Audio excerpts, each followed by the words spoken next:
Ya, selamat malam Bapak Ibu yang terkasih dalam Tuhan Yesus.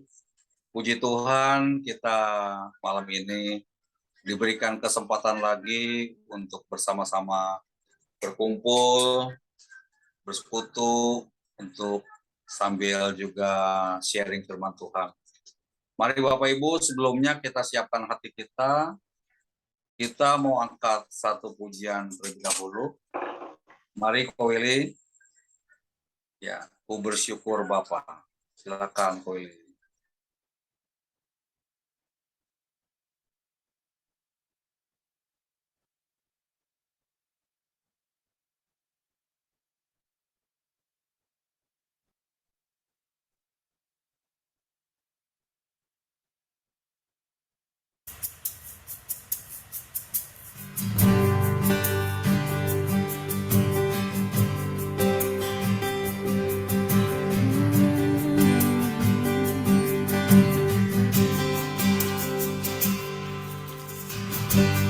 Banyak yang kau perbuat di dalam hidupku, rancangan indahmu terjadi di hidupku. Bapa yang mengerti segala yang ku perlu, kasih-Mu sempurna nyata dalam hidupku.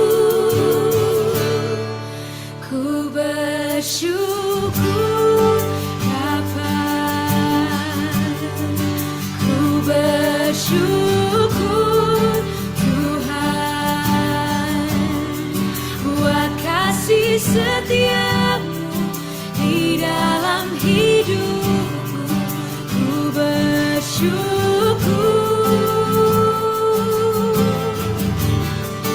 ku bersyukur Bapa,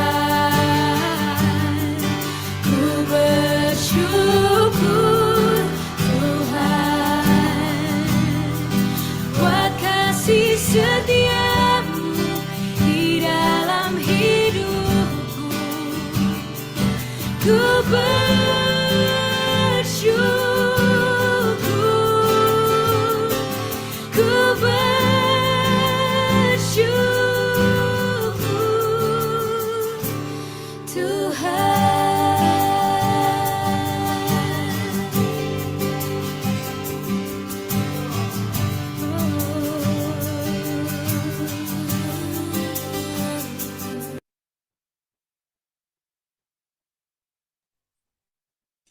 Ya, Bapak Ibu, sebelum kita memulai persekutuan kita, marilah kita mempersiapkan hati kita mau berdoa, mengucap syukur kepada Tuhan. Mari kita berdoa. Tuhan Yesus, terima kasih. Kami sungguh bersyukur karena pada malam hari ini Tuhan masih mengizinkan kami lagi berkumpul bersama-sama, bersekutu, memuji dan memuliakan Tuhan. Bahkan sebentar juga kami bersama-sama akan men-sharingkan kebenaran firman Tuhan. Mohon belas kasih Tuhan, mohon pimpinan Tuhan, penyertaan Tuhan untuk kami semua. Berkati kami Tuhan, berkati semua peralatan yang kami gunakan. Biarlah semuanya ini boleh kami juga memuliakan Tuhan melalui Zoom ini Tuhan. Terima kasih Tuhan, kami sungguh menyerahkan persekutuan kami dari awal hingga akhir hanya di dalam nama Tuhan Yesus Kristus. Amin. Ya, amin. Kita akan masuk pertama. Kita akan memberikan apa ya? Mungkin ada yang mau menyaksikan kebaikan Tuhan atau men-sharingkan sesuatu yang pastinya menguatkan kita semua, saling menguatkan. sehingga kita juga boleh bersama-sama mendapatkan berkat dari dalamnya. Silakan Bapak Ibu yang mau menyaksikan kebaikan Tuhan.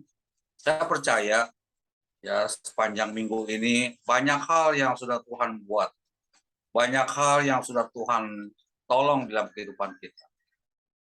Mari Bapak Ibu, di sini saya melihat ada Pak Edu, Ibu Culang, ada Ibu Mila, ada siapa lagi, Ibu Vero, ada Ibu Holian Peng, Bu Sheni, Pak Denny, ya.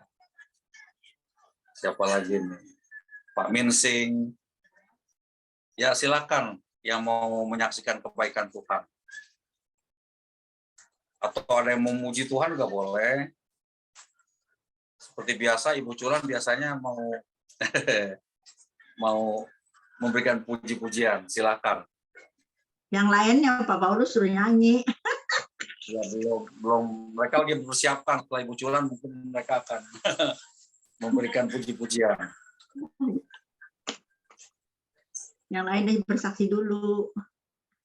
Kalau ada yang mau bersaksi. Mungkin Pak Edu mau menceritakan kebaikan Tuhan, silakan Pak Edu. Iya. Belum, Pak. Belum. Ya, silakan Bapak Ibu yang mau menyaksikan kebaikan Tuhan. Ya, pastinya ada banyak hal ya yang dapat kita bagikan kepada saudara kita. Silakan. Atau kita masih mendengar satu pujian dulu deh. Satu pujian sekali lagi, Koeli, biar kita masing-masing yang mau menyaksikan kebaikan Tuhan bersiapkan diri. Silakan Koeli.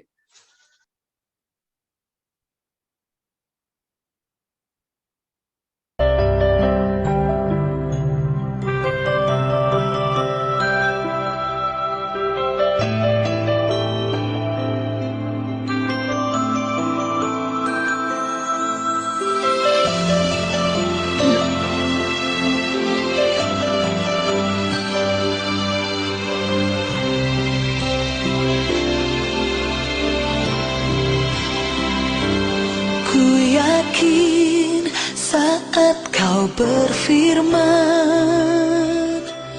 ku menang. Saat kau bertindak, hidupku hanya ditentukan oleh perkataanmu. Ku aman karena kau menjaga,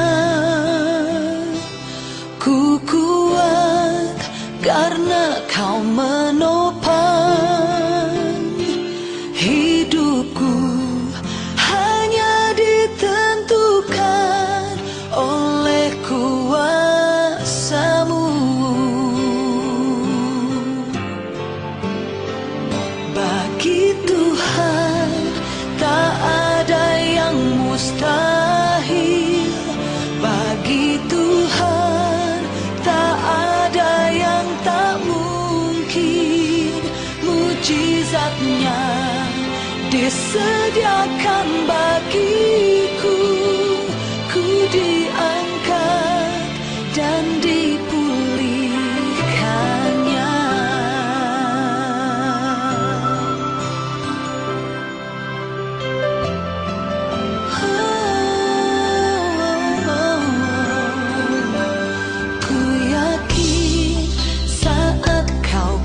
Firman, ku menang.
Ya, terima kasih, Pak Willy. Nah, tiba saatnya ada sedikit mau memberikan kesaksian ini. Silakan Nadia, katanya Nadia mau menyaksikan kebaikan Tuhan. Silakan Nadia. Shalom, selamat malam Bapak Ibu. Hari ini saya akan menyaksikan cinta kasih Tuhan. Selama 2 hari kemarin, saya sudah mencari pekerjaan. Dalam perjalanan saya bersyukur sih sama Tuhan, karena Tuhan telah menolong saya, menyertai saya, walaupun banyak sekali orang-orang yang mengganggu, tapi Tuhan tetap menyertai saya. Dan ada satu kejadian. Jadi kemarin tuh pas saya naik motor itu ke arah rumah nenek saya, ada orang tua, ibu dan anak. Mereka itu di pinggir jalan tuh lagi sedang mencari sampah, mencari barang-barang bekas, dan di situ saya ngelihat kok hati saya tergerak ya. Dan terus di situ saya nyamperin mereka, dan di tas saya ternyata tuh ada obat vitamin, vitamin yang dikasih untuk ketanggul, terus masih ada di tas saya kan. Jadi saya memberikan ke mereka, dan di situ saya megang uang 10.000, dan 10.000 itu saya nggak tahu kenapa saya pengen banget ngasih mereka. Saya kasih ke mereka. Saya bersyukur sih, saya ngelihat kayak gitu, kayak berpikir lagi, wah ternyata masih ada orang yang membutuhkan selain saya, masih ada orang yang lebih susah daripada saya. Dan nggak tahu kenapa Tuhan menggerakkan hati saya untuk memberikan uang itu kepada mereka dan vitamin itu kepada anak itu, karena saya lihat itu benar-benar kurus, nggak ada vitaminnya di tubuhnya. Terus kayak kok bisa ya hati saya tergerak gitu loh. Terus saya bilang terima kasih Tuhan, karena saya masih ada rasa kasihan gitu pada mereka, masih ada hati untuk berbagi kepada mereka. Dan dari situ sih, setelah itu Tuhan benar baik. Yang saya cuma megang 10.000 dan ada orang yang membantu saya. Terus motor saya mogok, ada orang yang membantu saya untuk starter motor saya kan, dorong motor saya, dan di situ saya nggak megang uang sama sekali. Terus kata orang gini, yaudah Mbak pakai uang saya aja dulu, nah saya yang bayarin bensinnya. Terus saya bersyukur di situ, wah Tuhan tuh baik, ternyata benar-benar baik bagi saya. Dari situ saya bersyukur sekali punya Tuhan yang luar biasa bagi saya.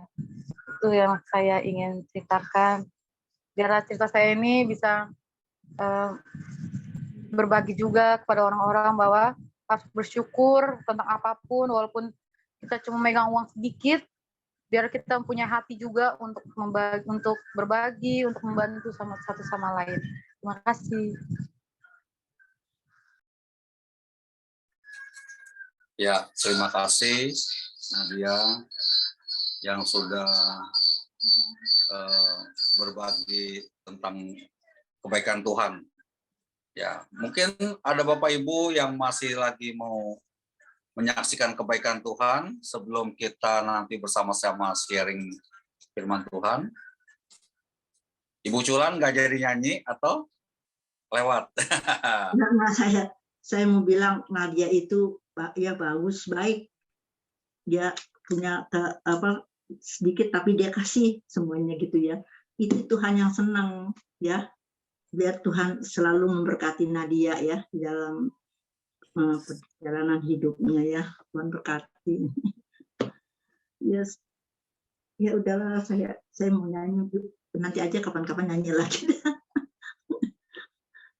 Nanti udah Pak Paulus. Ya, baik Ibu Culan, terima kasih untuk nasihatnya dan untuk semangatnya buat Nadia. Terima kasih Ibu Culan. Nah, tiba saatnya kita akan mendengarkan kebenaran firman Tuhan. Kalau boleh Ko Willy, lagu itu diputar 1 kali lagi sehingga hati kita disiapkan untuk bersama-sama sharing kebenaran firman Tuhan. Silakan Ko Willy.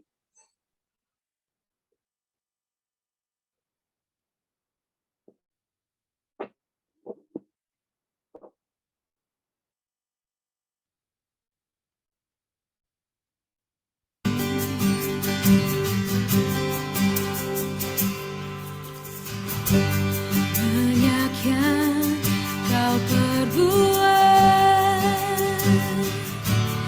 di dalam hidup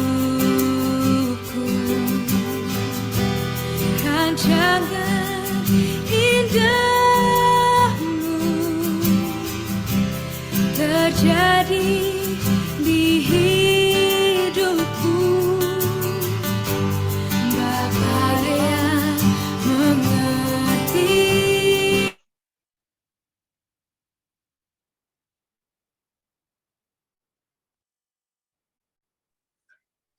Udah kali. Ya, silakan Pak Jun, persilakan untuk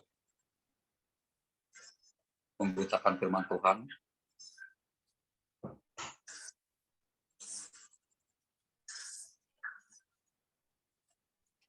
Bapa, ku bersyukur Tuhan buat kasih setiamu di dalam hidupku. Ku bersyukur,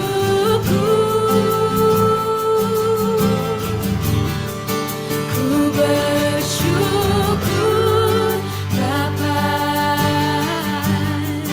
ku bersyukur Tuhan buat kasih setiamu di dalam hidupku. Ku bersyukur, ku bersyukur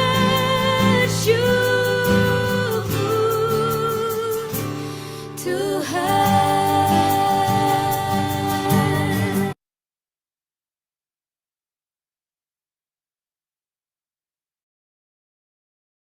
Baik, kita akan mulai sharing ya mengenai firman Tuhan hari ini. Kok Willy nggak ada nih, jadi saya merangkap nih. Kadang-kadang saya bingung lagunya ada di mana. Oke, kita minta pimpinan Tuhan, kita berdoa. Biarlah Roh Kudus Tuhan menguatkan kita melalui sharing firman Tuhan hari ini. Mari kita berdoa. Ya Tuhan, Allah Bapa kami, seperti puji-pujian yang kami sampaikan, bahwa kami ingin bersyukur atas pimpinan Tuhan, di mana Tuhan berdaulat atas hidup kami, dan juga mujizat Tuhan itu masih ada di dalam kehidupan kami. Umumnya juga di gereja kami, Tuhan juga memberikan mujizat-mujizat yang begitu besar dalam kami menghadapi hal-hal yang menakutkan di dalam dunia ini. Tapi kami terus berdoa dan terus berdoa, karena doa mempunyai kuasa yang begitu besar di dalam kami bersama-sama memohon kepadamu. Ya Tuhan, tolonglah kepada kami untuk Bapak Ibu yang setia mendengarkan firman Tuhan, belajar firman Tuhan, karena semata ada kerinduan dalam hati mereka untuk mau belajar. Tuhan mau bentuk kepribadian kami seturut, dan juga mau kami melihat bahwa Tuhan mau kami menjadi murid-murid Tuhan yang setia kepada Tuhan. Terima kasih Bapak. Inilah doa kami, hanya di dalam nama Tuhan Yesus kami mengucap syukur dan berdoa. Amin. Bapak Ibu, hari ini kita akan bahas mengenai, saya lihat dulu ya, sudah dibuat, yaitu Kisah Para Rasul 12 ayat 1-9. Saya izin sebelum masuk ke presentasi yang sudah dibuat oleh Pak Denny, kita akan baca Alkitabnya dulu. Ini cukup panjang. Saya bacakan saja Bapak Ibu ya, supaya kita nggak ada delay waktu kita baca. Saya akan bacakan Kisah Para Rasul 12 ayat 1-19. Kira-kira pada waktu itu, Raja Herodes mulai bertindak dengan keras terhadap beberapa orang dari jemaat. Ia menyuruh membunuh Yakobus, saudara Yohanes, dengan pedang. Ketika ia melihat bahwa hal itu menyenangkan hati orang Yahudi, ia melanjutkan perbuatannya itu dengan menyuruh menahan Petrus. Waktu itu hari raya roti tidak beragi.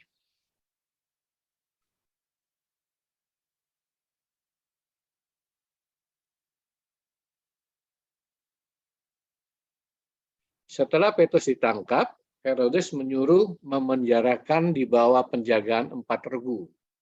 Masing-masing terdiri dari 4 prajurit. Maksudnya ialah supaya sehabis Paskah ia menghadapkannya ke depan orang banyak. Demikianlah Petrus ditahan di dalam penjara, tetapi jemaat dengan tekun mendoakannya kepada Allah.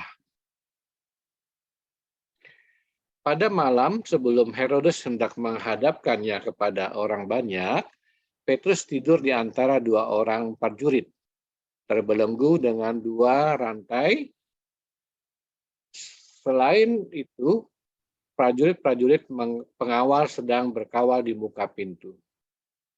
Ayat 7, tiba-tiba berdirilah seorang malaikat Tuhan dekat Petrus, dan cahaya bersinar dalam ruang itu. Malaikat itu menepuk Petrus untuk membangunkannya. Katanya, bangunlah segera. Maka gugurlah rantai itu dari tangan Petrus. Lalu kata malaikat itu kepadanya, ikatlah pinggangmu dan kenakanlah sepatumu. Ia pun berbuat demikian. Lalu malaikat itu berkata kepadanya, kenakanlah jubahmu dan ikutlah aku. Lalu ia mengikut malaikat itu keluar dan ia tidak tahu bahwa apa yang dilakukan malaikat itu sungguh-sungguh terjadi. Sangkanya ia melihat suatu penglihatan. Setelah mereka melalui tempat kawal pertama dan tempat kawal kedua, sampailah mereka ke pintu gerbang besi yang menuju ke kota. Pintu itu terbuka dengan sendirinya bagi mereka. Sesudah tiba di luar, mereka berjalan sampai ke ujung jalan, dan tiba-tiba malaikat itu meninggalkan dia. Nah, dan setelah sadar akan dirinya, Petrus berkata, sekarang tahulah aku benar-benar bahwa Tuhan telah menyuruh malaikatnya dan menyelamatkan aku dari tangan Herodes dan dari segala sesuatu yang diharapkan orang Yahudi. Dan setelah berpikir sebentar, pergilah ia ke rumah Maria, ibu Yohanes yang disebut juga Markus. Di situ banyak orang berkumpul dan berdoa.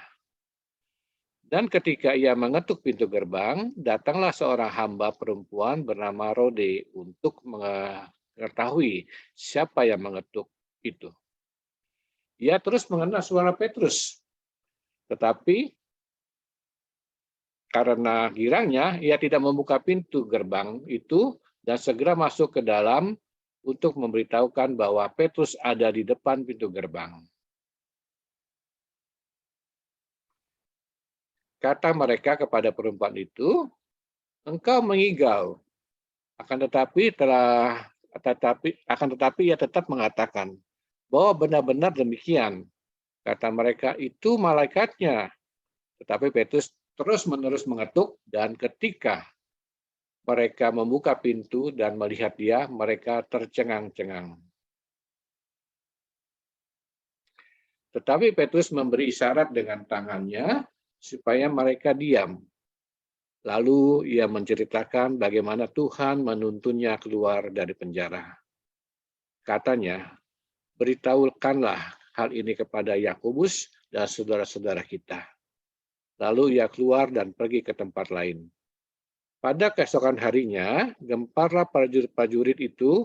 Mereka bertanya-tanya apa yang telah terjadi dengan Petrus. Herodes menyuruh mencari Petrus, tetapi ia tidak ditemukan. Lalu Herodes menyuruh memeriksa pengawal-pengawal itu dan membunuh mereka. Kemudian ia berangkat dari Yudea ke Kaisarea dan tinggal di situ. Nah, demikian jauh pembacaan firman Tuhan kita. Saya akan stop sharing ini. Ini filenya jadi 2, saya jadi buka 1 lagi ya. Sebentar.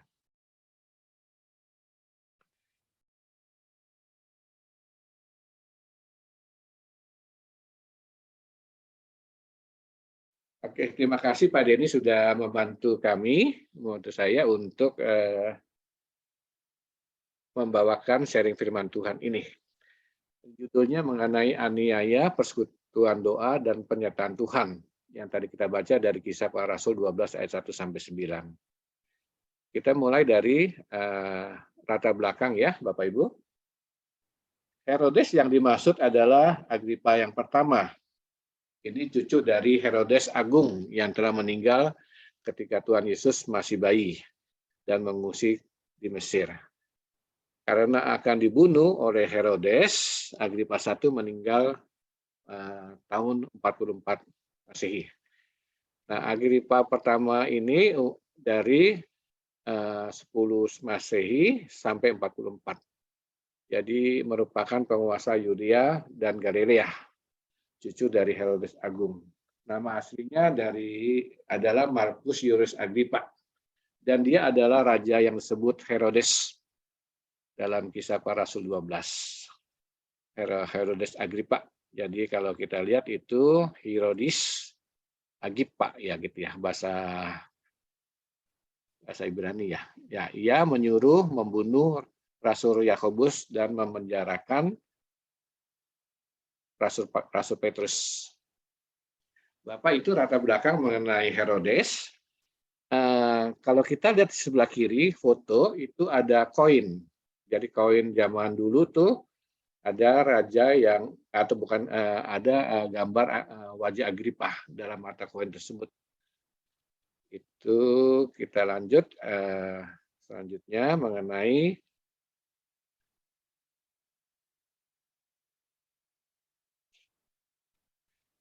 latar belakang berikutnya. Yakobus adalah martir pertama yang dibunuh atas perintah Agripa pertama, Agripa ke-1 ya. Yakobus adalah murid Tuhan Yesus, saudara dari Yohanes. Itu tadi kita juga ada baca dalam Kisah Para Rasul maupun di Matius 10 ayat 2 sampai 4. Herodes yang dimaksud ada Agripa yang pertama ini melihat bahwa pembunuhan itu menyenangkan hati orang Yahudi. Ia melanjutkan perbuatannya dengan menahan Petrus. Rencana pembunuhan terhadap Petrus akan dilakukan setelah lewat hari raya Paskah Yahudi. Sebab pada hari raya agama hukuman mati tidak patut dilakukan. Itu alasannya. Nah, caranya supaya memperoleh alasan membunuh ialah memperhadapkan Petrus pada orang-orang banyak dan memang mau supaya pengikut Yesus dibunuh. Nah, itu ada gambar sebelah kiri. Itu gambarnya si Yakobus ya, dibunuh dengan pedang. Dia adalah rasul pertama yang dibunuh atau martir pertama.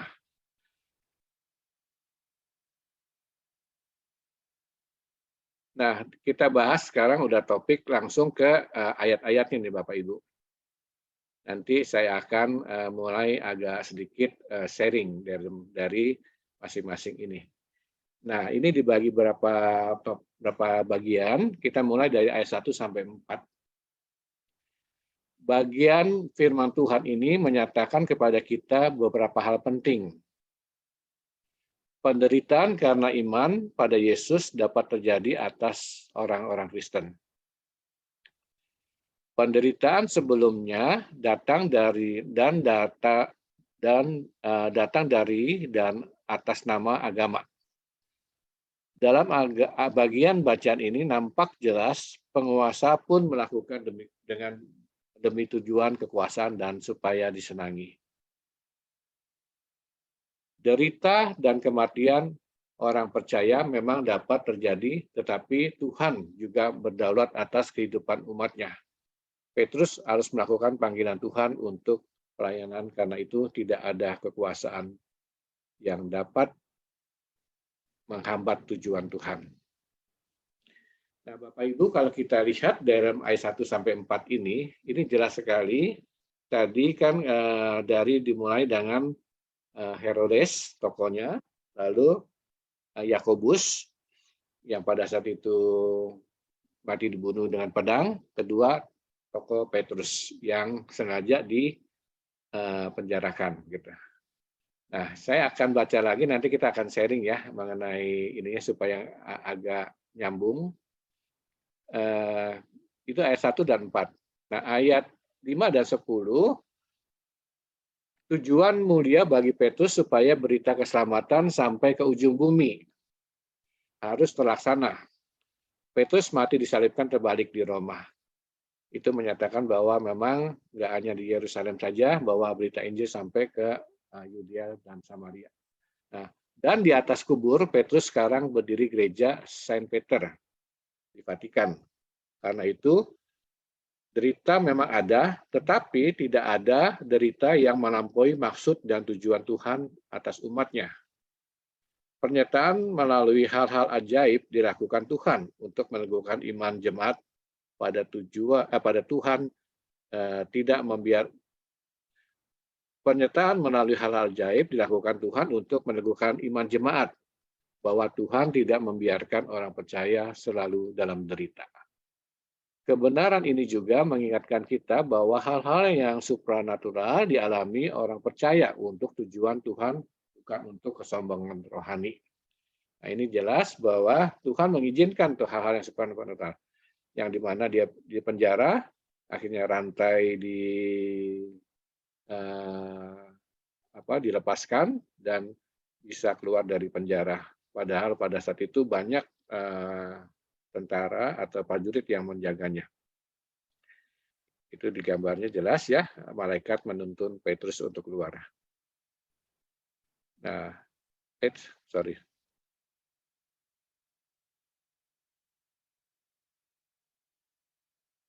Ayat 11 dan sampai 19 ini mujizat itu ada. Mujizat Tuhan terjadi atas orang percaya untuk maksud dan tujuan Tuhan. Dan itu adalah kebenaran yang diajarkan. Bisa ditemukan dalam Alkitab. Betapa pentingnya persekutuan orang percaya dengan anggota-anggota jemaat atau gereja. Tes ini sedang mengajarkan kita supaya janganlah kita menjauhkan diri dari persekutuan jemaat. Sebab kekuatan secara rohani kita diterima dalam persekutuan itu. Nasihat kitab Ibrani ayat 10 sampai ayat pasal 20 ayat 25 mengatakan janganlah menjauhkan diri dari pertemuan-pertemuan ibadah kita. Pentingnya persekutuan doa, jemaat Tuhan, gereja harus ada persekutuan doa dan pentingnya jemaat ambil bagian di dalamnya. Nah, itu yang sudah dibuat oleh Pak Denny. Saya akan sedikit bahas mengenai hal-hal yang menarik dari kisah para rasul ini. Bapak sudah tahu ya ceritanya tadi ya, saya stop sharing. Jadi ada beberapa yang kalau saya lihat dari kisah para rasul 19 ini adalah yang pertama tokoh Herodes gitu. Herodes ini memang kalau kita lihat sebelum kisah para rasul sebelum-sebelumnya, gereja ini sedang dalam tahap-tahap aniaya. Kenapa? Kita bisa lihat sebelumnya gitu kan. Waktu kemarin kita belajar Stefanus dibunuh gitu ya oleh orang-orang yang diutus oleh Saul gitu ya. Nah, Saul sendiri pada saat itu bertobat menjadi Paulus. Nah, kalau kita lihat memang gereja pada saat itu mengalami saat-saat yang genting lah istilahnya. Nah, Herodes ini mencari muka nih istilahnya gitu. Kenapa? Dia tahu bahwa pada saat itu kekristenan berkembang. Dengan adanya dia bisa membunuh Yakobus, dia ingin menangkap Petrus untuk tujuannya juga membunuh. Gitu. Nah, itu yang kita lihat ya. Gereja pada saat itu memang gawat karena banyak jemaat yang orang-orang penting yang istilahnya ditangkap lalu dibunuh.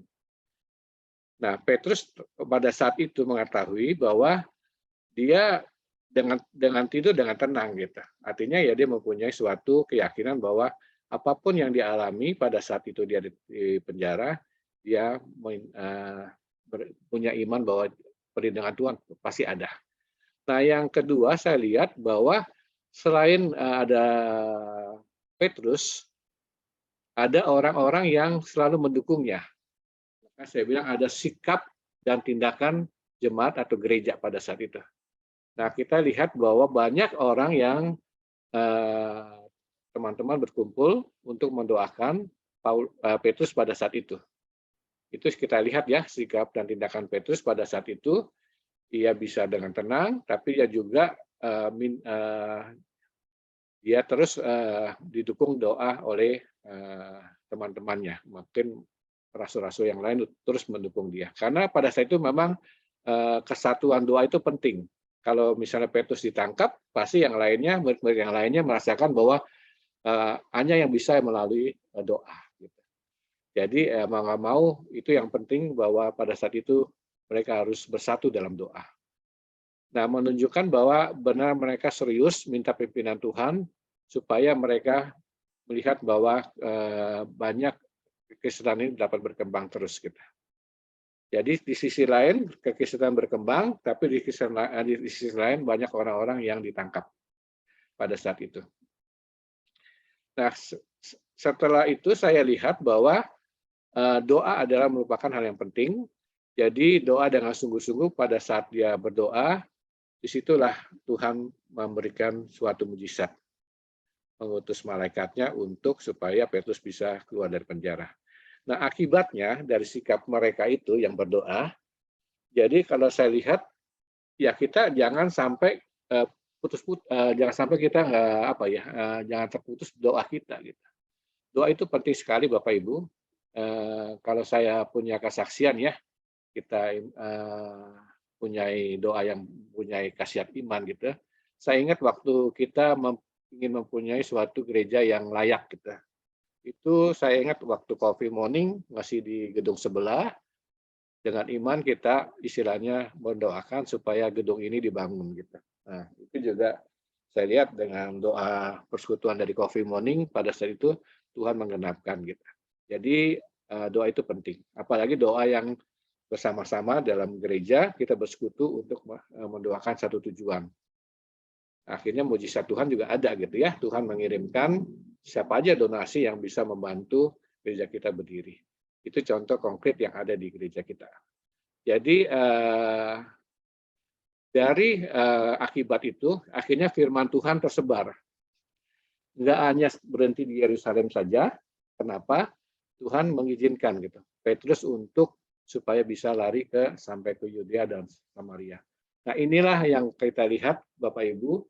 Jadi kalau kita menghadapi masalah atau situasi yang gawat, kita harus benar-benar berserah kepada Tuhan dan berdoa dengan sungguh-sungguh supaya kita melihat bahwa Tuhan sendiri yang akan nanti melindungi dan memimpin kita.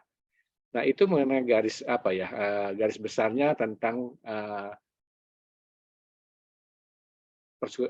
pemahaman Alkitab kita hari ini. Gitu. Bapak Ibu nanti kita bisa sharing ya. Saya hanya melihat poin-poinnya saja.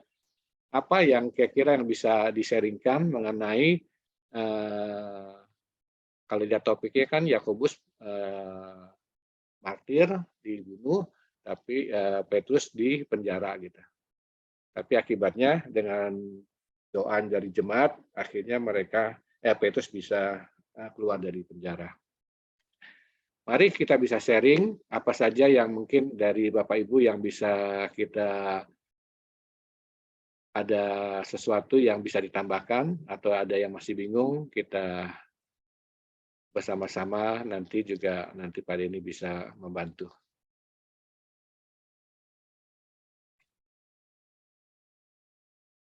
Sebelum ada yang sharing, mungkin saya akan bahas mengenai sebelum-sebelumnya untuk ingat ya. Kita dari Kisah Para Rasul 1 sampai Kisah Para Rasul 2, kita tahu bahwa kejadian itu Tuhan itu terangkat ke surga. Gitu. Waktu terangkat ke surga, Tuhan nggak hanya meninggalkan kita, tapi dia meninggalkan Roh Kudus Tuhan. Nah, Roh Kudus itu yang isi bilang beritakanlah Injil itu amanat agung sampai ke ujung bumi kita. Nah, itu digenapkan pada saat kita baca di Alkitab di Kisah Para Rasul 12 ini. Nggak hanya di Yerusalem saja sampai sekarang sampai di Yudea. Nah, itu yang juga nanti dilanjutkan pasal-pasal berikutnya oleh Rasul Paulus untuk sampai ke ujung dunia. Nah, dalam itu juga Tuhan mengingatkan gitu, pada saat dia dipenuhi dengan Roh Kudus, rasul-rasul pada saat itu benar-benar ada suatu pergerakan pembaruan kerohanian dari setiap orang yang mendengarkan. Malah banyak orang yang bertobat, banyak juga hal yang menarik. Dari bukan yang Yahudi saja, yang non Yahudi Tuhan juga tarik mengenal Tuhan. Seperti kemarin dengan Sida-Sida, dengan orang yang panglima yang tentara Cornelius dan sebagainya. Nah itu yang kalau kita lihat kekristenan pada saat itu begitu maju. Tapi semakin maju, semakin orang pemerintahan seperti Herodes ini yang nggak suka. Gitu. Nah kita baru bahas di Kisah Para Rasul 9 ini, ketemulah yang tadi yang Yesus dipenjara karena ada kesombongan dan maksud yang tidak baik dari Herodes. Mari kita Bapak Ibu, kita bisa sharing, menarik ya Bapak Ibu, ini karena zaman sekarang apakah mujizat itu masih ada? Saya rasa ya kalau kita beriman pasti ada. Yang tadi saya sudah sharingkan, kita mempunyai suatu pergumulan, kalau kita dukung dalam doa, apalagi jemaat ikut dukung bersama-sama mendoakan, pasti mujizat itu masih ada sampai saat ini.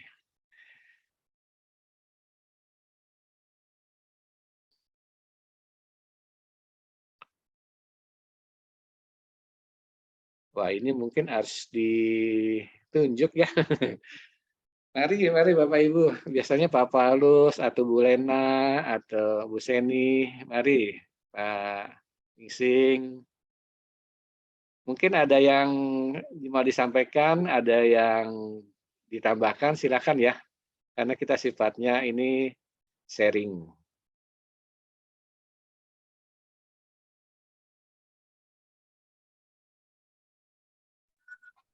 Ya, saya Pak Jun. Saya dapat berkat di dalamnya nih.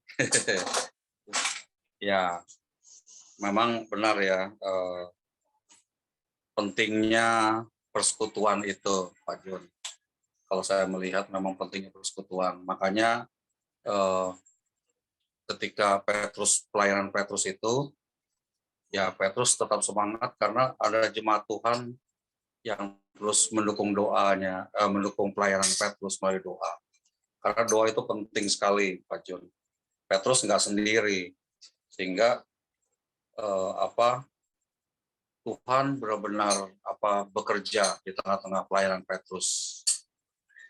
Kalau kita tarik kepada kita zaman sekarang ini, itulah pentingnya persekutuan doa. Sehingga kita di dalam melayani, di dalam pelayanan lah khususnya. Ya itulah yang membuat kita semakin semangat melayani. Jika ada orang-orang yang terus mendukung dalam doa. Karena memang penting dukungan doa itu. Untuk apalagi pertumbuhan gereja ya. Pertumbuhan gereja itu pastinya penting sekali dukungan doa. Kebersamaan di dalam doa itu. Sehingga pelayanan itu bisa boleh terus berjalan.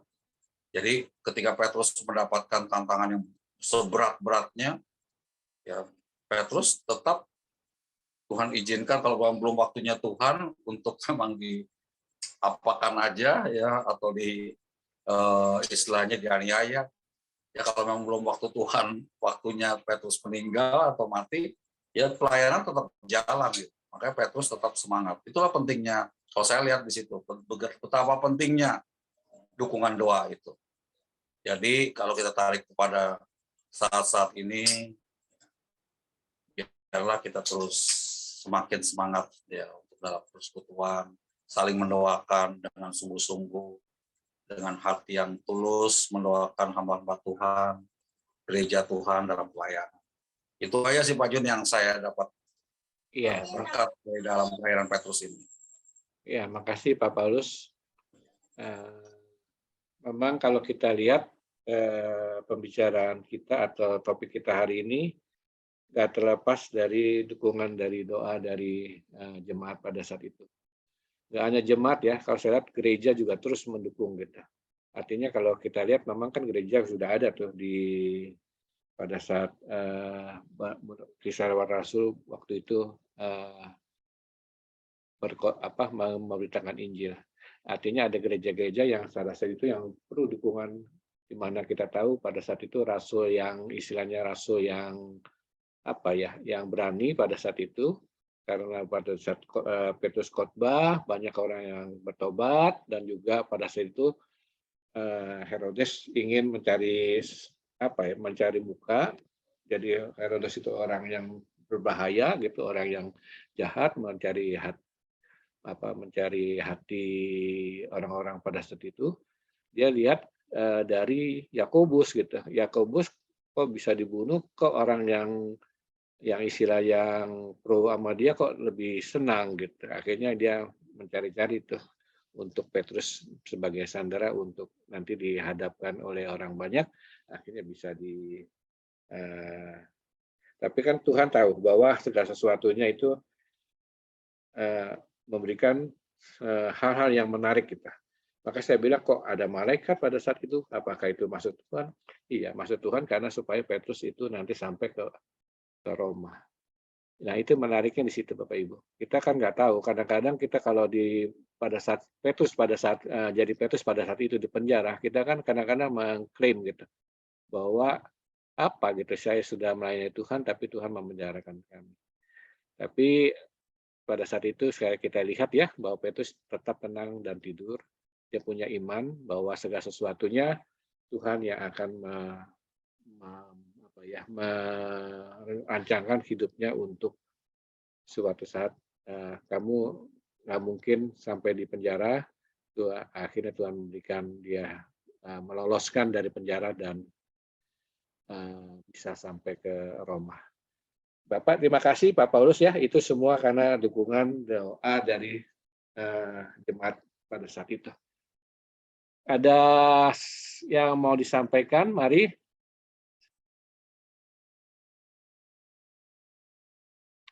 Tentang doa boleh ya? Atau tentang hal-hal yang istilahnya yang nggak mungkin gitu terjadi, mujizat gitu, Tuhan berikan, akhirnya Tuhan dari situ kita percaya gitu bahwa mujizat Tuhan itu masih ada.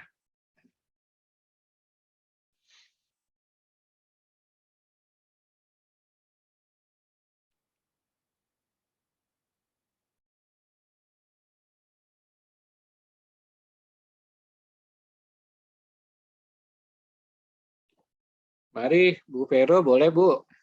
Biasanya Bu Vero nih banyak bertanya.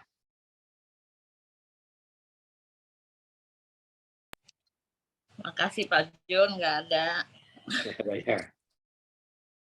Oke. Bu Lena?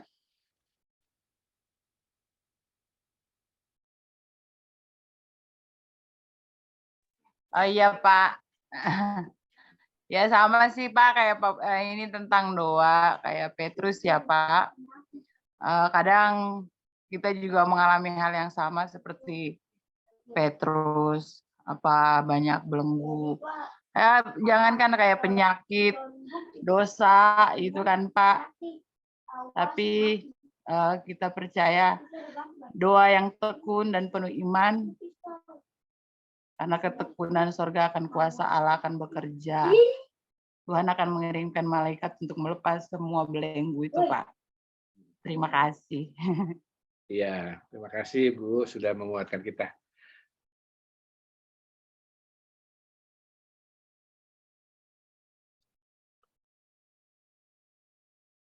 Di sini ada Kodeni nih, Kodeni.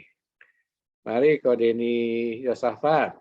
Mungkin ada sesuatu yang mau disampaikan tentang jawaban doa maupun tentang berkat Tuhan melalui doa-doa yang terjawab. Silakan.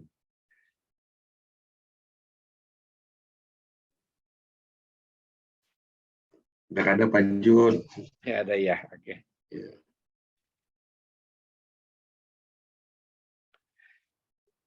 Bapak Ibu, kalau saya lihat ya, berapa kali kita mengikuti Coffee Morning, saya ada satu rentetan gitu yang untungnya Pak Denny mengatur secara sistematis gitu. Jadi kita tahu dari Kisah Para Rasul ayat pasal 1 sampai ayat 9 ini gitu. Jadi rentetan itulah kita tahu bahwa kenapa ada ketakutan setiap orang pada saat itu gitu ya. Karena dari matinya Stefanus itu yang membuat orang istilahnya pada saat itu takut gitu. Tapi Petrus tetap berani membentangkan Injil. Dia malah nggak takut. Yakobus pun juga gitu. Tapi sayang Yakobus itu kalau kita bertanya kenapa ya Yakobus kok diperkenankan gitu dia mati ditusuk gitu, dipakai pedang. Kenapa Petrus enggak? Gitu. Ya itu pasti nanti ada sesuatu yang kita lihat ya. Kalau kita gambaran dari dua ini, ya Tuhan tuh berdaulat kita atas hidup seseorang. Ada yang memang Tuhan masih memberikan suatu hal yang tetap mempertahankan gitu. Seperti yang tadi Petrus gitu. Kenapa dibebaskan? Yang satu tidak dibela gitu untuk Yakobus mati. Ya itulah menanyakan bahwa kalau hidup kita untuk Tuhan ya benar-benar serius. Apapun yang ujungnya mati atau hidup itu adalah di tangan Tuhan. Itu yang diinginkan bahwa kenapa Yakobus mati ya disitulah kita lihat bahwa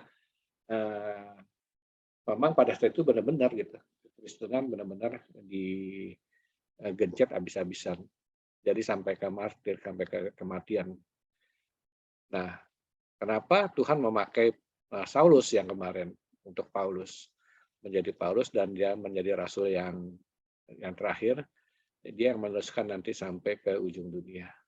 Nah, kira-kira seperti itu tuh Bapak. Kalau kita lihat tuh memang bagus kita akan baca pembahasan mengenai Alkitab dari pasal demi pasal supaya kita tahu rentetannya.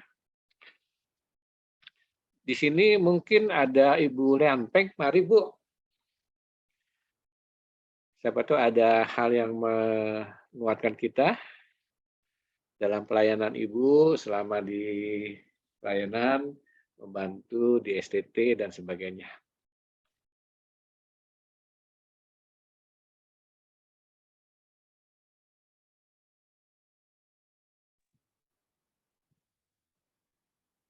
Ya, kedengeran Pak suaranya? Iya, kedengeran Bu. Ya, mungkin dari tadi yang persekutuan doa itu saling menguatkan ya. Jawaban doa juga. Dari beberapa kejadian sih, memang kita dalam kehidupan ya banyak ada masalah, ada apa gitu ya. Kadang-kadang kita, aduh kok kayaknya susah, nggak ada jalan keluar gitu. Terus ya dengan kita berdoa juga, dukungan doa teman-teman gitu, ya rasanya Tuhan ya pasti dengar satu persatu, Tuhan dengar dan Tuhan bukakan jalannya gitu. Walaupun contoh misalkan 10 hal gitu ya, kok kayaknya susah gitu, tapi ya bersyukur juga sih satu demi satu kayak 2 hal, 3 hal Tuhan bukakan jalan ya. Jadi kayak seperti ada penyelesaian masalah gitu. Ya juga dengan saya sih berasa ya persekutuan doa ini saling menguatkan juga dengan firman Tuhan penjelasan gitu ya. Jadi kayak mengingatkan kita juga bahwa kita tetap bertahan kayak seperti percayalah Tuhan yang memegang kendali dan akan membukakan jalan gitu. Jadi kita nggak usah ya terlalu khawatir juga sih. Mungkin saya pribadi juga kadang-kadang terlalu khawatir dengan masalah-masalah gitu. Ya terima kasih, itu aja sih yang mau saya sharingkan. Ya, terima kasih Bu Lianpeng sudah men-sharekan. Kalau nggak ada, mungkin Pak Denny nih yang nanti akan melengkapi Pak. Baik, makasih Pak Jun. Saya jelaskan singkat, nanti kalau ada Bapak Ibu yang ingin berbagi lagi, silakan. Pertama, ayat 1-4 itu bicara soal derita, Bapak Ibu. Karena rentetan penderitaan sejak aniaya di Yerusalem. Lalu kemudian aniaya di Yerusalem yang dilakukan atas nama agama itu berkembang menjadi derita yang dilakukan oleh penguasa. Dan itu dialami oleh gereja mula-mula dan sangat berat bagi gereja. Kalau massa sudah melakukan tindakan anarkis, ditambah lagi dengan pemerintah yang sah waktu itu juga melakukan tindakan kejahatan seperti ini, mau bagaimana lagi nih jemaat Tuhan? Tetapi yang tadi Pak Jun sudah singgung, luar biasa. Di tengah derita mereka terus berdiri dengan teguh. Itulah sebabnya gereja bisa ada sampai saat ini. Oleh karena jemaat mula-mula berdiri teguh di tengah derita. Derita memang ada Bapak Ibu. Itu dialami oleh orang Kristen. Bahkan para murid-murid, kurang rohani apalagi mereka berdoa gitu ya. Tapi juga mengalami derita. Kurang rohani apa Yakobus, saudara Yohanes, murid Tuhan Yesus yang begitu dekat dengan Tuhan Yesus. Tuh dia harus menjadi martir. Tapi apakah karena Tuhan Yesus tidak menyayangkan dia? Tidak, Tuhan sayang kepadanya. Ia telah melakukan tugasnya menjadi pemimpin jemaat Yerusalem ketika derita itu. Dan kemudian waktunya bagi Yakobus untuk dia harus pulang. Karena kata Paulus, bagiku hidup karena Kristus, dan mati itu bukan kesialan. Mati itu kata Paulus itu untung. Jadi teks ini sedang berkata kepada kita ada derita, tapi soal hidup mati itu di tangan Tuhan. Siapa yang percaya kepada Tuhan kalau dia meninggal, ia tidak meninggal hanya oleh karena dipancung leher, tapi karena Tuhan ya melalui jalan apa saja Tuhan sayang kepada Yakobus dan memanggil ia untuk kembali. Ya, Petrus sebenarnya juga bisa mati setelah lewat hari raya Paskah. Tapi tugas Petrus belum selesai. Tugas Yakobus sebagai pemimpin Yerusalem sudah cukup. Sekarang melalui aniaya itu, Injil kemudian tersebar kemana-mana. Sampai dengan bacaan kita. Tugas Petrus belum selesai. Karena Petrus mesti harus keluar dari Yerusalem. Petrus mesti harus ke Samaria. Petrus mesti harus ke Yudea, Galilea. Petrus mesti ketemu dengan Cornelius dalam cerita bacaan kita. Sehingga terjadi mujizat dan kemudian ada baptisan terhadap orang-orang non-Yahudi. Bahkan kemudian kita tahu sejarah gereja menuliskannya. Petrus adalah sosok guru jemaat yang menguatkan semua murid. Sehingga terakhir Petrus itu kita tahu ia mati di Roma. Dan sampai sekarang Vatikan ya sebuah gereja yang sangat megah dan tidak ada arsitek di dunia ini dapat menyamai kemegahan dari Saint Peter di Roma. Itu dibangun oleh karena mengenang orang hebat yang pernah lahir dalam sejarah, tidak mati dalam aniaya yang dilakukan oleh Herodes, oleh karena maksud tujuan Tuhan atas Petrus belum selesai. Jadi Bapak Ibu hidup ataupun kita harus pulang, semuanya ada dalam rancang dan rencana Tuhan. Bagi orang percaya hidup ataupun harus pulang ke sorga, baginya tidak ada yang menjadikannya menyusahkan begitu ya. Itulah sebabnya Petrus dengan sangat terang menuliskan dalam suratnya untuk mengingatkan jemaat. Karena jemaat memang diperhadapkan dengan berbagai aniaya. Aniaya ada, tapi tidak ada satu aniaya pun yang dapat menghambat maksud dan tujuan Tuhan. Herodes boleh membunuh Yakobus, tapi Injil tetap tersebar. Dunia ini boleh menghambat Injil, tapi lebih dari separuh penduduk bumi ini Kristen. Dan itu berjalan sampai dengan sekarang. Yang kedua itu, Bapak Ibu, kalau kita lihat ayat yang kelima, terus ke bawah itu, ya, itu di sana nampak bagi kita ya, soal mujizat. Mujizat itu terjadi, ya, itu terang, sangat jelas. Tetapi tidak ada tujuan mujizat demi kepentingan orang pribadi. Karena ada banyak orang yang jadi sombong, oleh karena merasa dialah yang begitu luar biasa, sehingga mujizat terjadi. Tidak. Mujizat terjadi oleh karena tujuan Tuhan atas Petrus itu harus terlaksana. Dan Tuhan harus mengeluarkan Petrus dari penjara dengan cara ajaib, karena maksud Tuhan atas Petrus itu harus terjadi. Bapak Ibu, kalau kita mengalami mujizat-mujizat Tuhan dalam kehidupan kita, hendaklah kita melihat bahwa Tuhan masih punya tujuan atas kita, punya maksud melalui mujizat yang kita alami dalam konteks hidup kita sebagai orang Kristen.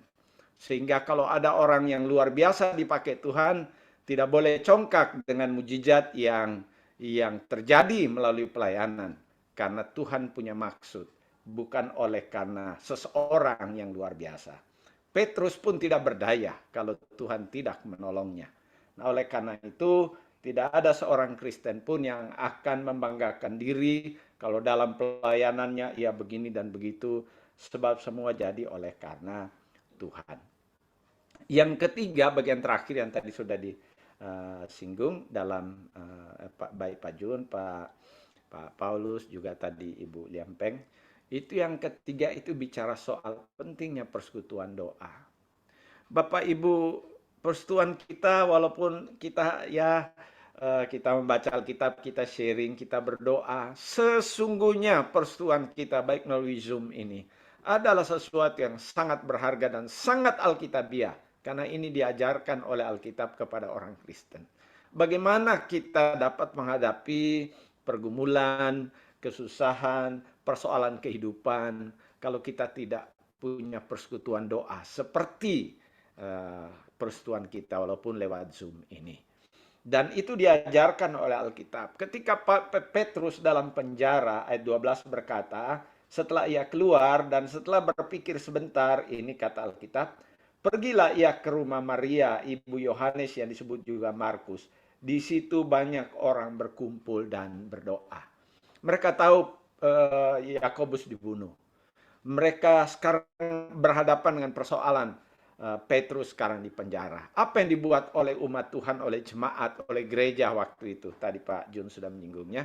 Sebab ketika Petrus berkhotbah, kita tahu ada 3.000 orang bertobat. Itu jumlah jemaat yang luar biasa banyaknya itu ketika hari Pentakosta.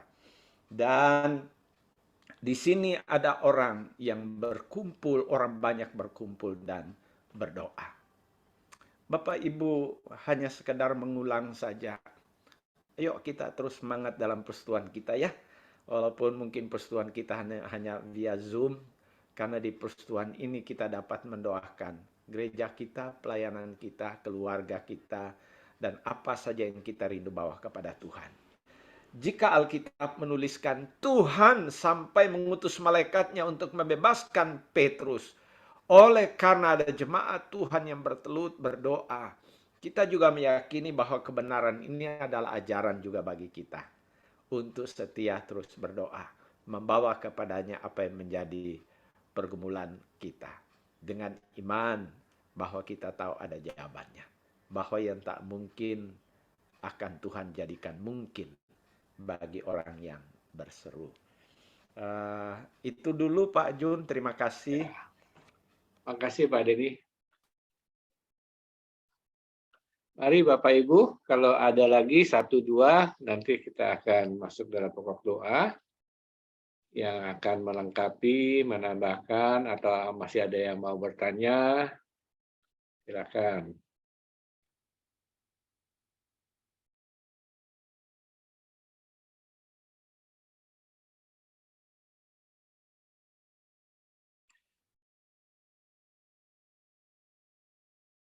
Pak Denny mau tanya dong Pak.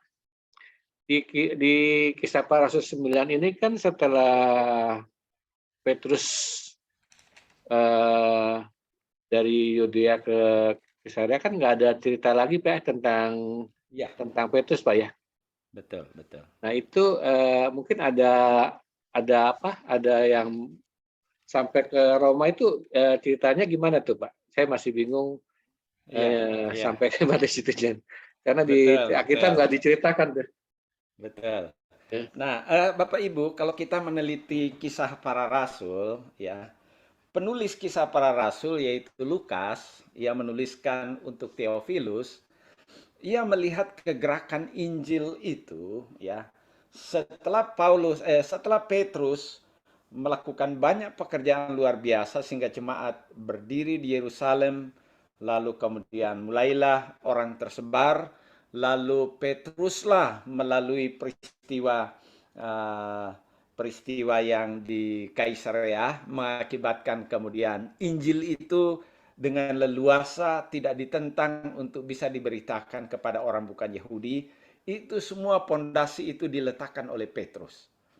Pada pasal 1, pasal 2, pasal 3, jangan lupa Petrus berkhotbah itu ribuan orang menjadi Kristen. Dan orang-orang itu menjadi kekuatan yang luar biasa pada gereja mula-mula. Mereka tersebar kemana-mana. Ya. bahkan aniaya pun tidak menggentarkan mereka. Lalu terus bergerak, lalu bagaimana orang yang bukan Yahudi bisa dibaptis, itu pun terjadi oleh karena Tuhan membukakannya kepada Petrus. Sampai pasal yang ke-9. Lalu mulai dari pasal yang ke-9, ya, Saulus ini mengejar untuk membunuh. Lukas mulai mengalihkan garis cerita, walaupun tidak berarti Petrus sudah tidak melayani, ia mulai mengalihkan garis cerita kepada Paulus.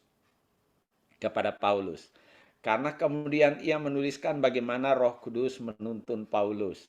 Bagaimana Paulus kemudian diutus. Siapa yang mengutus? Jemaat Tuhan yang di Yerusalem, jemaat Tuhan yang di Antiokhia yang pertama menjadi Kristen. Mereka mengutus Paulus. Lalu bagaimana Roh Kudus memberikan penglihatan kepada Paulus, tidak kepada Petrus. Karena Petrus tetap memimpin jemaat Tuhan di Yerusalem sebagai kekuatan. Kita tahu ketika Paulus bergerak jauh sampai banyak jemaat berdiri, Pauluslah yang mendorong jemaat-jemaat di Eropa, di Asia Kecil untuk mengirim dukungan, bantuan ketika ia menyapa jemaat-jemaat entah di Korintus dan seterusnya untuk mendukung jemaat Yerusalem. Karena rupanya kantor sinodenya pusat kekristenan. Dan Petrus itu sokoh guru. Makanya gereja Katolik mengangkat dia menjadi seperti paus pertama. Karena dia menjadi pemimpin gereja pertama. Dan ia tidak mungkin bergerak kemana-mana terlalu banyak seperti murid-murid yang lain. Tetapi dia konsentrasi dalam konteks pelayanan tertentu. Paulus kemudian mulai dari pasal 9, Alkitab Kisah Rasul mulai menceritakan tentang Paulus. Nah, suatu waktu Paulus dengan Petrus juga bertemu dalam cerita itu.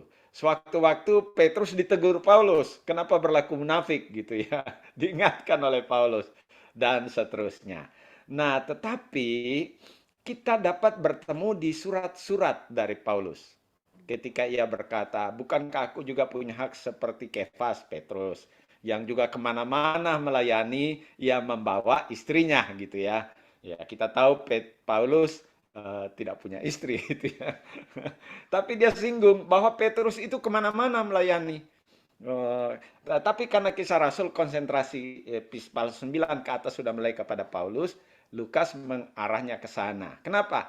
Karena Lukas kemudian dibawa oleh Petrus, Pak. Dibawa oleh Paulus untuk melayani. Jadi cerita Kisah Rasul lebih banyak diketahui bagaimana kegerakan pelayanan yang dilakukan oleh Paulus. Sedangkan Petrus yang ada di Yerusalem itu bagaimana? Itu kita dapat temukan surat-surat yang ditulis oleh Petrus untuk menguatkan jemaat di Asia Kecil, jemaat-jemaat di perantauan di surat Petrus 1, surat 2 Petrus, dan seterusnya. Nah, sehingga dari catatan-catatan itu kita tahu bahwa memang dia pemimpin jemaat, ia tidak bergerak luas seperti Paulus. Lalu kemudian kita tahu tradisi gereja juga menuliskannya bahwa Petrus itu sampai memberitakan Injil juga ke Roma. Dan ketika terjadi aniaya besar-besaran di Roma, Petrus sempat melarikan diri atau meloloskan diri. Nah, ketika dalam perjalanan ke arah Asia Kecil meloloskan diri, kan dalam surat 1 Petrus ia selalu tulis untuk jemaat di Roma, untuk jemaat di Asia Kecil, supaya kalau ada aniaya, jemaat Tuhan sedang dalam perjalanan, berilah mereka tumpangan. Itu nasihat Petrus. Kenapa? Karena ia sudah mengelilingi ke sana, dia udah tahu apa yang terjadi. Nah, lalu sejarah gereja, secara khususnya tradisi-tradisi gereja kita, gereja mulai dari gereja pertama awal, bahkan dalam catatan Katolik itu sangat kuat di sana secara dalam perjalanan keluar dari Roma oleh karena pembunuhan yang terjadi, disitulah Petrus berjumpa dengan Tuhan Yesus. Itu tradisi gereja. Suara Tuhan Yesus mengingatkan Petrus, Petrus, Petrus, apakah engkau mau menyangkali aku untuk yang kedua kali? Itu tercatat dalam sejarah gereja, tradisi gereja. Kemudian Petrus kembali ke Roma, dan di Roma ia disalibkan oleh kekuasaan Nero. Ia mau disalib seperti Tuhan Yesus. Salib Roma kan biasa begitu. tapi Petrus minta supaya disalib terbalik. Itu semua catat dalam sejarah gereja. Ia bilang terlalu mulia kalau aku disalib seperti Tuhanku. Karena itu biarlah aku disalib terbalik. Karena terlalu mulia kalau aku seperti Tuhan disalib. Ya, biarlah aku disalib terbalik. Dan Petrus mengakhiri pelayanannya sebagai martir yang hebat, yang luar biasa, yang dipakai Tuhan dengan hebat. Dan itulah catatan cerita Petrus. Tapi kita dapat menyimak nanti cerita Petrus dalam surat-suratnya. Dan bagaimanapun kalau kita membaca tentang Paulus, ketika ia berjumpa dengan Tuhan di jalan ke Damsyik, Pauluslah yang secara khusus Tuhan pilih supaya ia memberitakan Injil ke orang-orang bukan Yahudi, ke penguasa-penguasa, ke raja-raja. Itu panggilan khusus Paulus. Dan ia menggenapinya. Di mana cerita itu harus digenapi? Di Kisah Para Rasul. Karena Lukas menyertai perjalanan itu.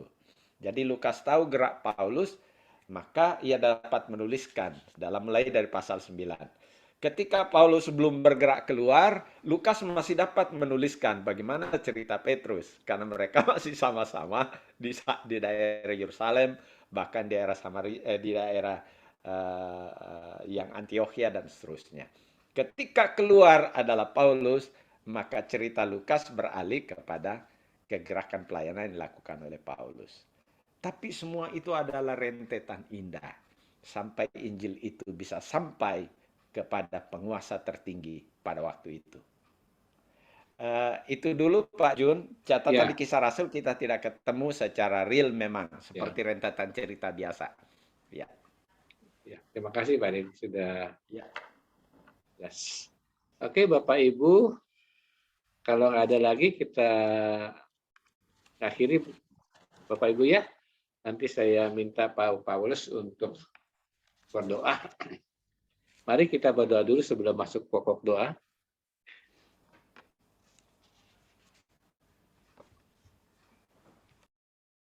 Tuhan Allah Bapa kami yang bertata kerajaan surga, terima kasih Bapa. Tuhan begitu sayangnya kepada kami, di mana kami diingatkan kembali lagi melalui persekutuan dan sharing firman Tuhan hari ini, supaya kami terus berdoa untuk gereja kami, untuk masalah kami, karena kami tidak lepas dari masalah yang ada, dan biarlah kami terus mau bergantung, berserah kepada Tuhan, karena kuasa Tuhan begitu nyata dalam kehidupan kami. Biarlah iman kami terus bertumbuh dalam setiap pergumulan kami, karena pergumulan itu yang Tuhan berikan kepada kami semata-mata, Tuhan mempunyai rancangan yang terbaik bagi kehidupan kami, dan kami terus beriman kepadamu, bertumbuh, dan kami melihat bahwa Tuhan yang nanti akan kami muliakan melalui kehidupan kami, melalui permasalahan yang Tuhan berikan kepada kami. Terima kasih Bapak, kami berdoa bagi keluarga-keluarga kami yang ada di sini, yang dalam pergumulan, mencari nafkah, maupun di pergumulan, terus melihat bahwa dalam masa-masa sulit ini, kami terus bergantung kepada Tuhan. Tuhan mempunyai hal yang baik pada kehidupan kami, dan kami terus berserah kepada Tuhan melalui keintiman kami dalam doa kami, maupun kami bersekutu dalam doa seperti Coffee Morning, maupun persekutuan doa seperti yang ada di gereja-gereja yang kami ikuti, khususnya di ibadah hari Minggu, maupun juga doa syafaat yang kami panjatkan, maupun juga doa-doa yang kami panjatkan melalui renungan pada pagi hari dan sebagainya. Biar kami terus mau bertumbuh dan Tuhan mau memakai kami menjadi murid, menjadi orang Kristen yang sejati. Terpujilah Allah Bapa kami, hanya di dalam nama Tuhan Yesus kami mengucap syukur dan berdoa. Amin. Ya, terima kasih Pak Jun. Bapak Ibu, tiba saatnya kita akan masuk di dalam pokok-pokok doa. Mungkin sudah disiapkan oleh Pak Jun, silakan.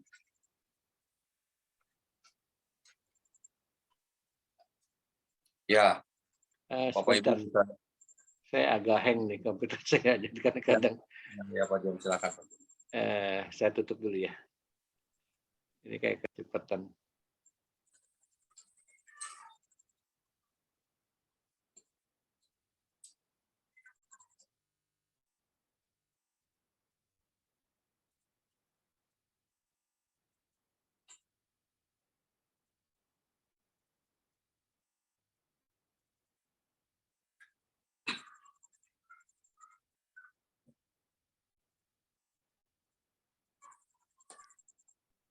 Oke, ini kelihatan nih Pak Paulus ya. Saya nggak Ya, kelihatan. ya, baik Pak Jun, terima kasih. Ya.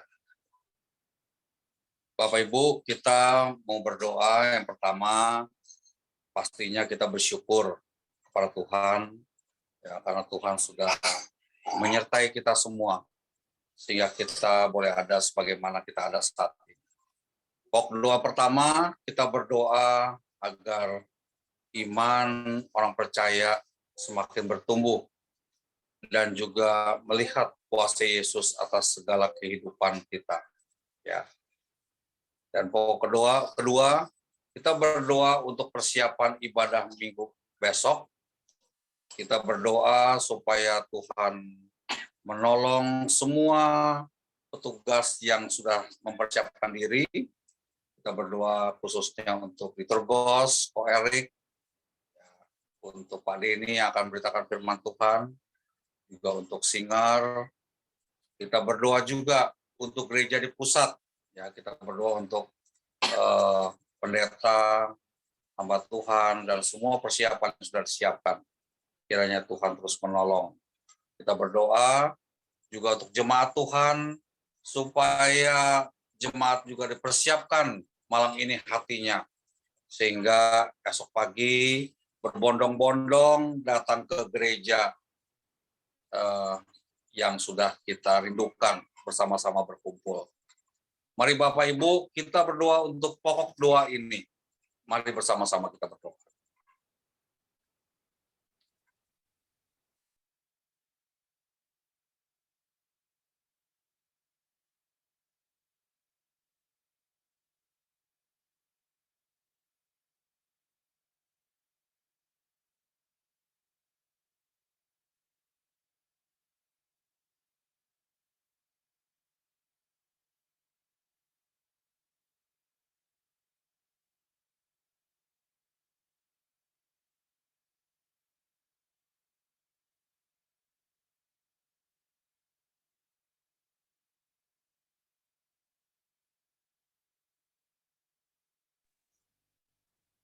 Amin.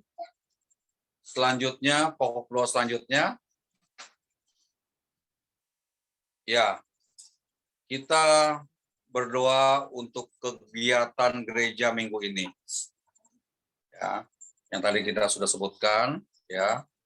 Kita berdoa juga untuk bidang ibadah, ya, khususnya Chester, ya, yang ada di gereja kita, biarlah bidang ibadah ini Tuhan terus perlengkapi, diberikan hikmat untuk dapat juga mendampingi tim ibadah. Ya, berdoa juga untuk program kerja 2022. Ya, 1 bawah 1, biar Tuhan terus menolong.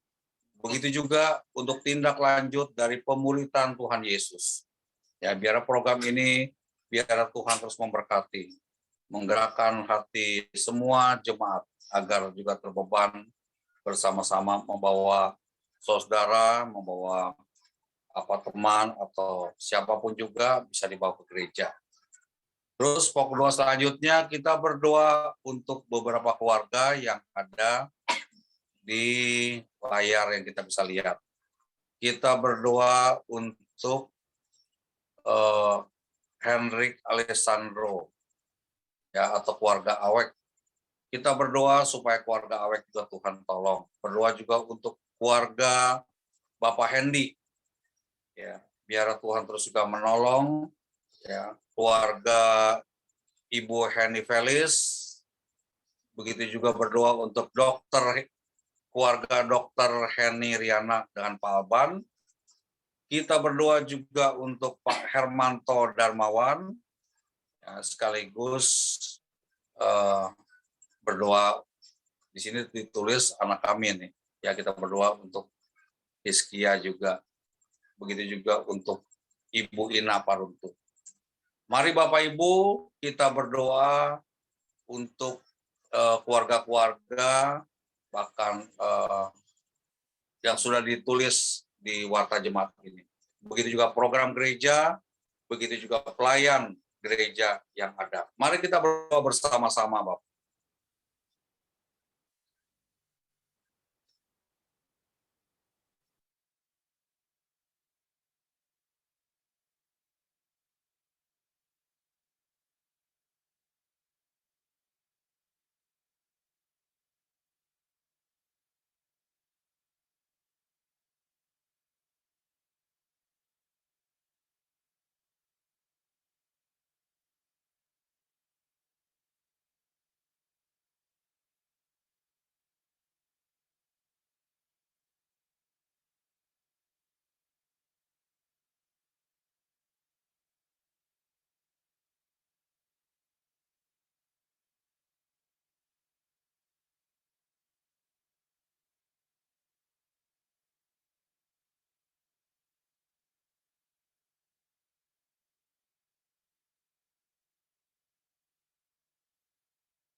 Amin. Pokok doa selanjutnya, ya, kita berdoa untuk negara bangsa kita yang kita cintai. Kita terus berdoa untuk pemerintah, ya, khususnya Presiden Jokowi dan juga para menteri, ya, berdoa untuk vaksinasi yang terus masih digalakkan di tengah-tengah masyarakat supaya tetap masyarakat menjaga prokes yang ada di lingkungannya. Juga doakan dokter, perawat, polisi, tentara, juga rohaniwan yang berjuang di depan untuk menolong pasien. Berdoa juga untuk perekonomian bangsa. Sekaligus kita berdoa untuk kenaikan BBM yang sudah ditetapkan pemerintah. Biarlah dampak dari kenaikan BBM ini terus Tuhan turut bekerja, sehingga tidak ada gejolak-gejolak di tengah-tengah masyarakat di bawah yang ingin mungkin protes atau nggak terima. Dan kita berdoa supaya Tuhan terus menolong perekonomian bangsa ini dalam khususnya dalam kenaikan BBM ini. Berdoa juga untuk kepolisian RI, TNI, Densus 88 agar penegakan hukum juga Tuhan turut campur tangan dalam kasus-kasus yang sampai saat ini masih bergantung, ya, supaya Tuhan terus campur tangan untuk menolong kepolisian RI, begitu juga TNI, juga Densus 88. Berdoa juga untuk setiap orang-orang atau kelompok-kelompok yang ingin berusaha mengacaukan bangsa ini. Kita berdoa supaya bangsa ini terus ditolong Tuhan, sehingga ada damai sejahtera di tengah-tengah bangsa ini. Biarlah gejolak-gejolak di tengah bangsa ini Tuhan terus pantau, Tuhan terus turut campur tangan di tengah-tengah bangsa ini. Ya, kita berdoa juga untuk jemaat lanjut usia. Jangan lupa doakan untuk saudara kita, Pendeta Bert Rotin Sulu, ya, yang saya dapat info sudah 8 bulan tidak bisa jalan lagi. Ya, kita berdoa supaya Tuhan terus menolong keluarga, memberikan penghiburan, kesabaran untuk Ibu Dina di dalam merawat Pak Bert. Kita berdoa supaya Pak Bert juga diberikan kesukacitaan. Mereka berharap Pak Bert bisa kembali pulih, bisa berjalan. Ya, kita doakan semua kerinduannya ini untuk keluarga Pak Bert Rotin Sulu. Mari Bapak Ibu, kita berdoa, ya. Yang selanjutnya, yang terakhir, doakan suku Baduy atau rumpun Sunda Betawi. Ya, kita berdoa supaya suku Baduy atau rumpun Sunda Betawi ya, biar Tuhan menolong. Begitu juga suku Jawa Banyumasan, rumpun Jawa. Kita berdoa supaya Tuhan juga melawat mereka, suku-suku ini. Mari Bapak Ibu, dengan pokok-pokok doa yang ada, kita berdoa untuk negara bangsa ini secara khusus dan juga untuk pokok-pokok doa lainnya. Nanti setelah pokok doa ini ditutup oleh pendeta Denny untuk menutup kita, mengakhiri persekutuan Coffee Morning. Mari Bapak Ibu, kita berdoa.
Mari Bapak Ibu, kita ambil waktu 1-2 menit, kita bawa pokok doa pribadi.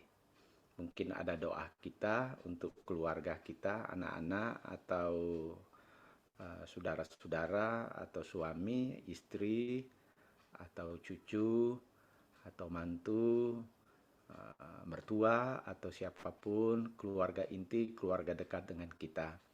Mari kita ambil waktu 1-2 menit, sebutlah nama mereka di hadapan Tuhan, mohon berkat dari Tuhan. Atau mungkin usaha pekerjaan kita, mari kita juga bawa kepada Tuhan dalam doa pribadi. Atau mungkin usaha pekerjaan dari anggota keluarga kita. Saya memberi kita kesempatan masing-masing berdoa, karena persekutuan doa begitu penting seperti yang ditulis dalam Alkitab, maka mari kita menggunakan waktu persekutuan untuk menaikkan pokok doa pribadi. Mari masing-masing kita berdoa.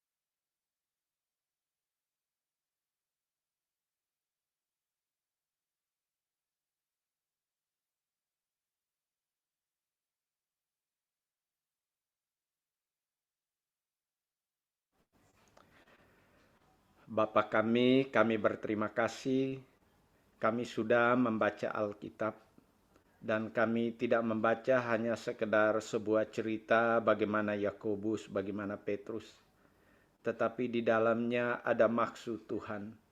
Jika Tuhan mengizinkan derita terjadi, tidak pernah tujuan Tuhan ialah untuk menyusahkan kami, tapi melalui semua penderitaan, kami melihat Tuhan yang tidak pernah meninggalkan kami sebagai anak-anak-Mu.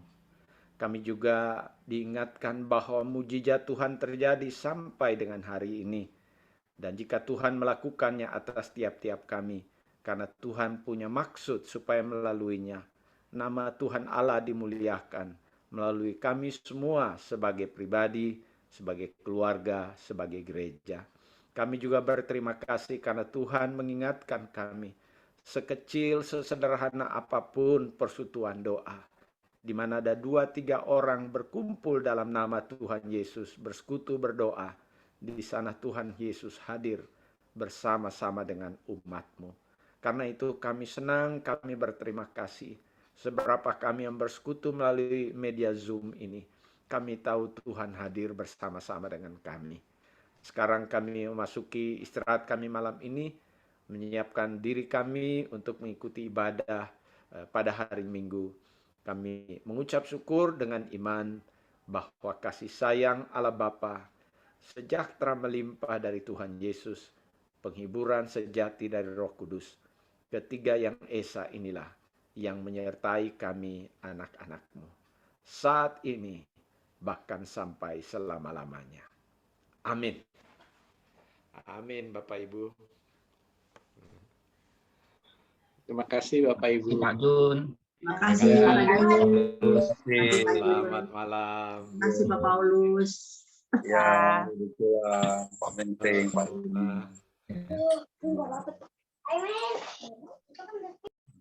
Terima kasih semuanya ya. Ya, Terima kasih Bu David. Terima kasih Selamat Pak. malam semuanya. Selamat Terima malam. kasih. Selamat malam Bapak Ibu semua. semua. Malam semua. Ya. Pak Jun. Ya.